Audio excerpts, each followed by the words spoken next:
God gave you and me the kind of heart we needed.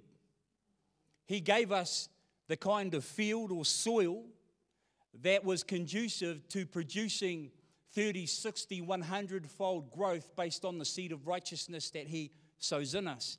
Isn't that awesome? What it means is, on this field, all dreams do come true.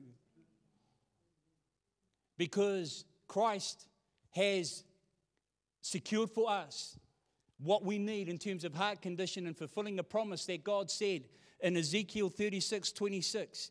I will give you a new heart. All right, you don't have to try and recreate or make or manufacture for yourself a heart condition. You, by faith, believe the heart you need, God has given. And be entirely conscious of that reality. And put a new spirit within you, He says. I will take the heart of stone out of your flesh and give you a heart of flesh. In the context, we understand in God's creation plan that having formed Adam, that He constructed Eve out of him, brought Eve back to Adam, and Adam looks at her and says, bone of my bone, flesh of my flesh, of the same substance.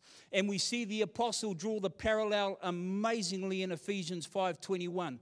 For no one ever hated his own flesh, but nourishes and cherishes it, just as the Lord does the church. For we are members of His body, of His flesh, and of His bones. You see that? So for the one who has been resurrected in Christ, and Romans 6 verse 5 describes it as having been planted together in the likeness of His death, so we are also in the likeness of His resurrection. This word planted is powerful. It is symphytus, which means with. That sim, and part B of that word is theo, which means to shoot forth, spring up, to be born, to spring up, to grow, to beget, to bring forth, to produce. Our responsibility is to guard our new seed bed. Proverbs 4:23. Keep or guard your heart with all diligence, because out of it sprout, shoot, spring forth the issues of life. As they did for the old creation man, so too they do for the new. The life you have is the life of Christ. The seed you have in that life is His word. The word and seed that goes into your soil will shoot forth that of which the seed is. It will produce after its kind. So the point is, you don't have to manufacture good Christian behavior.